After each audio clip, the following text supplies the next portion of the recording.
புதிய கோணத்துல தி வயர்ல வந்திருக்கக்கூடிய நடுப்பக்க கட்டுரை தான் நம்ம எடுத்திருக்கிறோம். இந்த நடுப்பக்க கட்டுரையினுடைய சாராம்சம் என்ன அப்படின்னா, கண்டுகொள்ளப்படவில்லையா விசிகாவினுடைய வெற்றி, இது குறித்து தான் இந்த கட்டுரை எழுதப்பட்டிருக்கிறது. ஹியூகோ கோரிங், கார்த்திகேயன் தாமோதரன் அவர்கள் தான் இந்த நடுப்பக்க கட்டுரையை எழுதியிருக்கிறார்கள். இது பற்றி பேசுவதற்காக பத்திரிகையாளர் சிவப்பிரியன் வந்திருக்கிறார். வணக்கம் சிவப்பிரியன். வணக்கம். இரண்டு தேர்ந்த நிபுணர்கள், ஹியூகோ கோரிங் சமூகவியல் துறை, தாமோதரன் சட்டத்துறை, ரெண்டு பேரும் எழுதிய விசிகாவை பற்றி எழுதிய கட்டுரை தான். இந்த கட்டுரையில பேச இருக்கிற முக்கியமான அம்சம் பாஜக தமிழகத்துல காலூன்ற முடியல. அதுல நம்ம திமுக பத்தி, அதனுடைய முதல்வர் மு.க. ஸ்டாலின் பங்களிப்பு பற்றி எல்லாம் பேசுறோம். ஆனால் அதை தாண்டி நம்ம பேச வேண்டியது விசிக. தமிழகத்தில் பாஜக காலூன்றாமல் இருப்பதற்கு மிக முக்கிய காரணிகள் ஒன்றா விசிக இருக்குதுன்னு தான் அந்த கட்டுரை தொடங்குது. உங்கள் பார்வை? இல்ல, விசிக மட்டும் இல்ல, காங்கிரஸ் போன்ற எல்லா கூட்டணி கட்சிகளுமே திரு மு.க. ஸ்டாலின் அவர்களே இந்த இந்தியா கூட்டணி உருவாவதற்கு முன்னால், அதாவது 2023ஆம் ஆண்டு மார்ச் 1ஆம் தேதி தன்னுடைய 70வது பிறந்த நாள் விழாவில் அனைத்து கட்சி தலைவர்களும் கூடிய போது அவர் சொன்னது என்ன என்றால், தமிழ்நாட்டில் நாங்கள் எதிர்கட்சிகள் எல்லாம் ஒன்றிணைந்து இருப்பதனால்தான் பாஜகவையும் அதிமுகவையும் ஆட்சி கட்டிலிருந்து விலக்கி வைத்திருக்கிறோம்.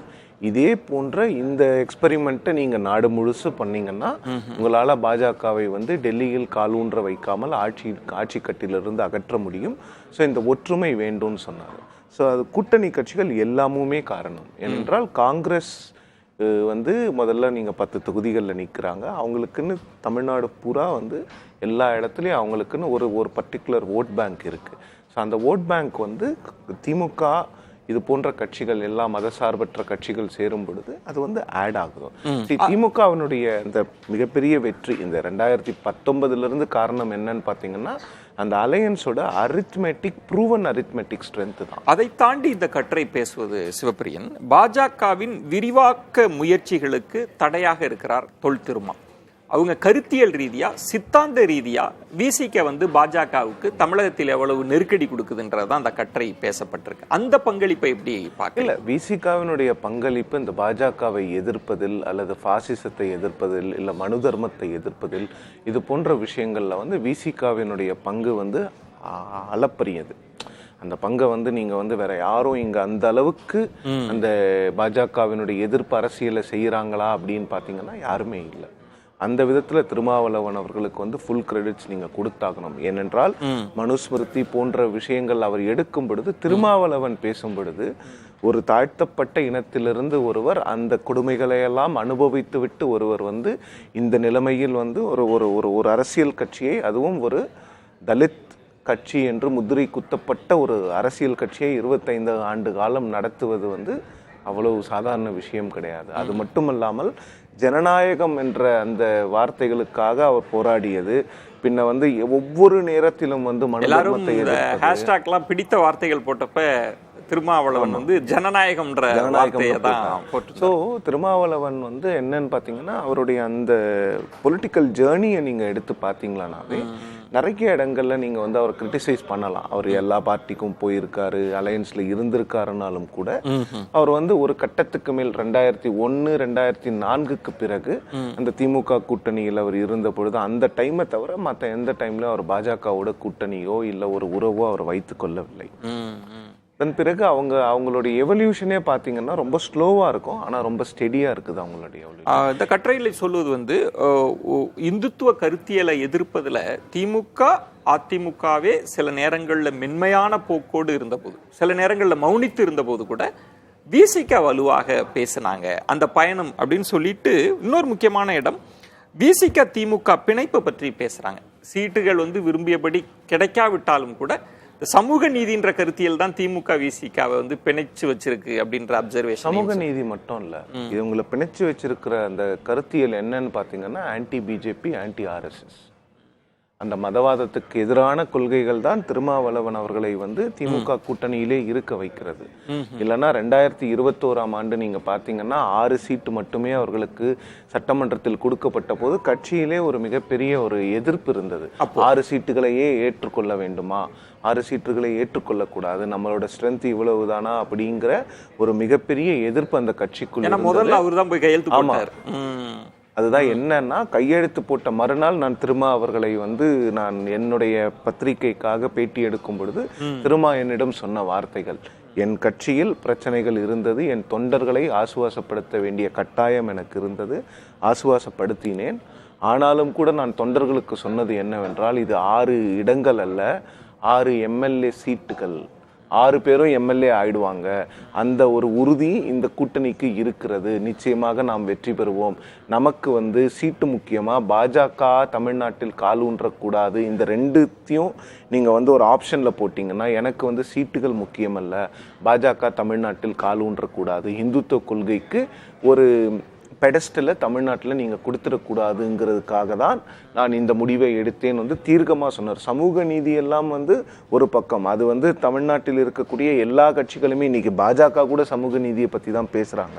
ஸோ அது வந்து இன்றைக்கி தமிழ்நாட்டில் நீங்கள் அரசியல் பண்ணணும்னா சமூக நீதியை பற்றி பேசி ஆகணும்.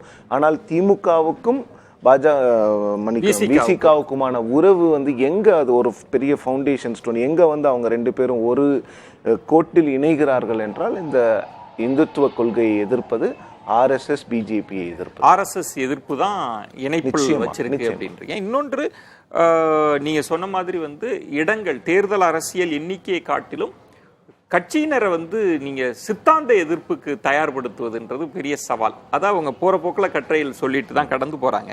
அதுல இன்னொரு விமர்சன பூர்வமான பார்வை, விசிக சந்தித்த நெருக்கடியையும் திமுக கூட்டணியில் சந்தித்த நெருக்கடியும் பற்றி குறிப்பிடுறாங்க. அதுல என்ன சொல்றாங்கன்னா, கூட்டணியில இருந்தாலும் தலித்துகள் மீதான வன்முறை தொடர்ந்து கொண்டே இருக்கு.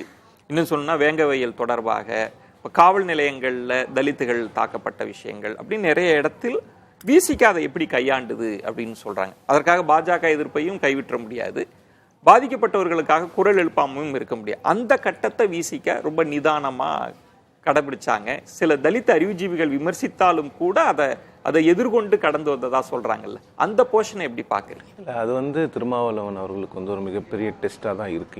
இன்னமும் இருக்கு. ஏனென்றால் அவர் வந்து ஆன்டி பிஜேபி கொள்கையை எடுக்கும்போது அவர் வந்து பிரைமரி இன்ட்ரெஸ்ட் வந்து தலித்துகளுக்கு எதிரான கொடுமைகளை அவர் வந்து எதிர்க்காமல் இருக்க முடியாது, அது எந்த ஆட்சியில் நடந்தாலும். ஆனா அவருடைய ரீசனிங் என்னன்னு பாத்தீங்கன்னா, இப்ப மார்ச் மாதத்தில் எனக்கு கொடுத்த பேட்டியில கூட, திமுக ஆட்சிக்கு வந்தது பிறகுதான் தலித்துகள் எதிரான கிரைம்ஸ் அதிகமாக இருக்கான்னா இல்லை, ஜாதி இப்பதான் வந்திருக்கான்னா இல்லை. ஆனால் இதை வந்து நாங்கள் வந்து எங்களை போன்று திமுக இந்த அரசுன்னா அரசு இல்லை, காவல் அதிகாரிகளை எதிர்த்து நாங்கள் பல போராட்டங்களை நடத்தி இருக்கிறோம். வேங்கை வயல்ல நாங்கள் போய் எங்களுடைய ஃபேக்ட் ஃபைண்டிங் மிஷன் பண்ணியிருக்கோம்.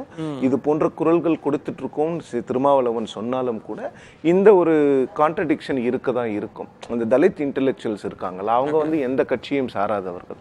ஸோ அவங்க என்னன்னா, திருமாவளவன் அவர்கள் வந்து இன்னும் அதிகமாக வேகமாக இன்னும் வாசிஃபரஸாக பேசணும்னு நினைப்பாங்க. ஆனால் திருமாவளவன் வந்து ஒரு கூட்டணியில் இருப்பதனாலேயே திமுகவை விமர்சிக்காமல் இருக்கிறாருங்கிறத நான் ஏத்துக்க மாட்டேன். ஆனால் அவர் திமுகவை விமர்சனமும் செஞ்சிருக்காரு. ஆனா அப்போ தோழமை சுட்டுதல் அப்படின்னு சொல்லி சில இடங்கள்ல சுட்டி காட்டின போது அதையே வந்து விமர்சனமா வச்சாங்க, எள்ளி நகையாடினாங்க. அதையும் இந்த கட்டுரையில சொல்றாங்க. இந்த சனாதன எதிர்ப்பு, மனுஸ்மிருதி எதிர்ப்பு, இப்படிப்பட்ட விஷயங்கள்ல எல்லாம் பாஜகவினர் சமூக வலைதளங்கள்ல குறிவைத்து தாக்கப்பட்டார் திருமாவை, விசிக. அதையும் எதிர்கொண்டுதான் விசிக. இல்ல, இப்போ வந்து சமூக வலைதளங்கள்ல 2019-20 ஆண்டுகள்ல பாத்தீங்கன்னா பாஜகவுக்கும் விசிகாவுக்கும் வந்து நீங்க பல இடங்கள்ல வந்து மோதல்களே வந்திருக்கிறது. விசிக ஆர்ப்பாட்டத்துல போய் பாஜகவினர் பிரச்சனை பண்றது, பாஜகவினுடைய ஆர்ப்பாட்டத்துல விசிகவினர் பிரச்சனை பண்றது போன்ற நிறைய விவரமான விஷயங்கள் வந்து நடந்திருக்கு. அங்க இருந்து தான் அந்த பிரச்சனை ஆரம்பிக்குது. இங்க வந்து தமிழ்நாட்டில் வந்து கருணாநிதி அவர்களும் ஜெயலலிதா அவர்களும் அந்த அவர்களுடைய மரணத்துக்கு பிறகோ இல்லை அவர்களுடைய நோய்வாய்ப்பட்டதுக்கு பிறகு இங்கே ஒரு வேக்யூம் இருக்கும்னு பிஜேபி வந்து இங்கே ஒரு சில விஷயங்களை செய்ய ஆரம்பித்தாங்களோ, அன்னைக்கு வந்து திருமாவளவன் அவர்களுடைய அந்த அந்த ஆன்டி பிஜேபி ஸ்டாண்ட் இருக்குல்ல, அது கொஞ்சம் வாசிஃபரஸ் ஆகுது. அவர் வந்து இதில் வந்து ரொம்ப வெளிப்படையாக பேச ஆரம்பிக்கிறார், பாஜகவை கால் ஊன்ற விடக்கூடாது. அது எங்கேருந்து வருதுன்னா, காலூன்ற விடாமல் வைத்திருந்த அந்த 2 தலைவர்கள் இல்லாத போது அப்ப வந்து ஒரு வேக்யூம் இருக்குது இங்க. அந்த இடத்துல அவர் வந்து இது போன்ற விஷயங்களை செய்யணும்னு சொல்லும்போது அவர் அது தனியா செய்ய முடியாது. அதை இங்க எலக்டோரலா யார் அதிகமாக இருக்கிறாங்க, யார் வந்து பர்சன்டேஜ் அதிகமாக வச்சிருக்காங்க, எது வந்து ஒரு மிகப்பெரிய கட்சி திமுக, அவங்களோடு இவங்களுக்கு கொள்கை உறவு பல காலமாக இருந்திருக்கிறது. நடுவில் ஒரு சுணக்கம் ஏற்பட்டது 2014ஆம் ஆண்டு தேர்தலுக்கு பிறகு. 16ல் மக்கள் நல கூட்டணின்னு போறாங்க, திமுகவோட கூட்டணி வைக்காமல். அந்த மக்கள் நல கூட்டணியும் திமுகவும் கூட்டணி வைத்திருந்தால் அன்று 2016இல் ஜெயலலிதா அவர்களே ஆட்சிக்கு வந்திருக்க முடியாதுன்னு என்னிடமே சொன்னார். திரும்ப மக்கள் நல கூட்டணிக்கு பிறகு இவர் பார்வையில் மாற்றம் வருது. அதிதீவிர இந்துத்துவ எதிர்ப்பு, RSS எதிர்ப்பை நோக்கி அவர் நகர்றார் அப்படின்னு. இதுல அடுத்த போர்ஷன்ல இந்த கட்டுரையில பேசுவது வந்து 2019 இருந்தே சொந்த சின்னத்தில் போட்டியிடுவதை வலியுறுத்துறாங்க. அதற்கு பிறகு பானை சின்னத்தில் அவர் மட்டுமே போட்டியிடுறார். ரொம்ப கடுமையான போட்டியாரு 2019ல. நள்ளிரவு தான் முடிவு வரைக்கும் கடும் போட்டி இருந்தது. அடுத்த முறையும் சொந்த சின்னம் தான்றதுல ரொம்ப விடாப்பிடியா இருந்தார் அப்படின்றதையும் சொல்லி அந்த கட்சிக்கான அங்கீகாரத்தை பெற்று இருக்காங்கன்னு அந்த கட்டுரை சொல்வது. அந்த பார்வை எப்படி? இல்ல, இந்த அங்கீகாரம் வந்து விசிகாவுக்கு ரொம்ப முன்னாலேயே வந்திருக்கும். திராவிட கட்சிகள் வந்து ரொம்ப மேக்னானிமஸா விசிகாவுக்கு வந்து அவங்களோட தனி சின்னத்துல அவங்கள போட்டியிட வைத்து திமுக போன்ற கட்சிகள் வந்து விசிகாவுக்கு அந்த அங்கீகாரத்தை அவர்களாக வாங்கி கொடுத்திருக்க வேண்டும். முன்பே இதை செஞ்சிருக்கணுங்கிற.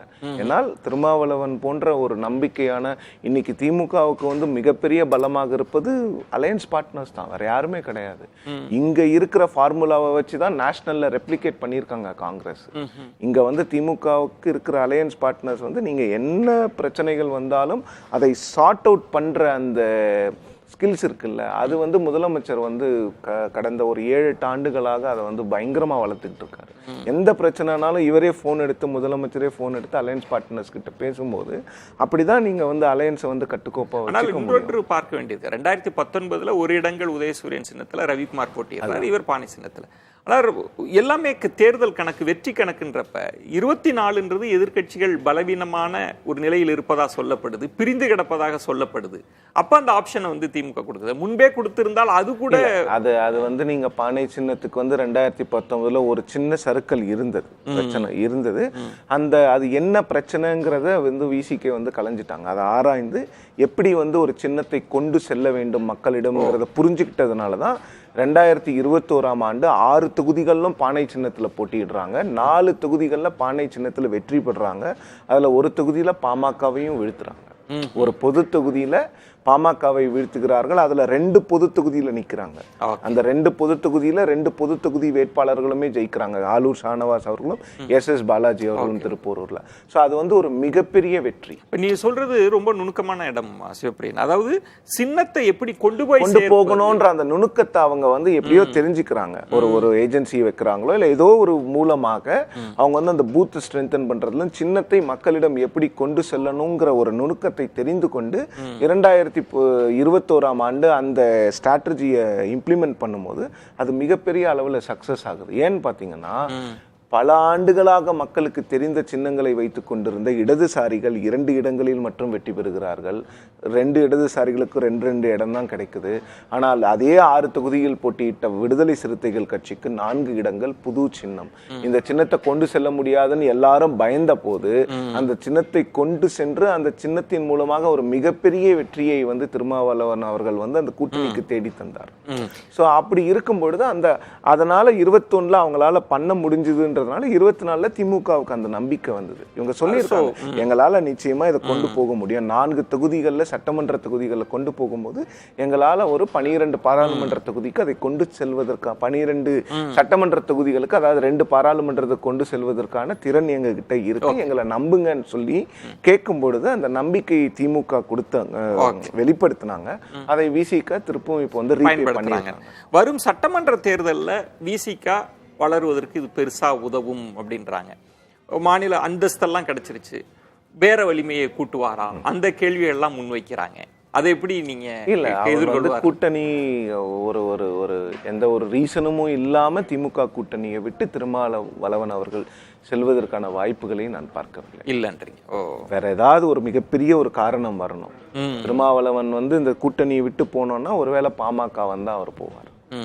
ஆனால் இதையும் சொல்ல வேண்டும். திருமாவளவன் அவர்களை வைத்துக் கொள்ள வேண்டும் என்பதற்காகவே பாமகவினுடனான எந்த பேச்சுவார்த்தையும் திமுக பல ஆண்டுகளாக செய்யாமலும் இருக்கிறது. அதுவும் திமுகவும் திருமாவளவன் அவர்களை மிகவும் மதிக்கிறது. அதற்கு மேலாக திருமாவளவன் அவர்கள் வந்து திமுக மீது ஒரு மிகப்பெரிய நம்பிக்கை வைத்திருக்கிறார். வந்து எலக்டோரல் பாலிடிக்ஸ் மட்டும் இல்ல, அவங்களுக்குள்ள ஒரு பர்சனல் ராப்போவையும் வச்சுக்கிறாங்க.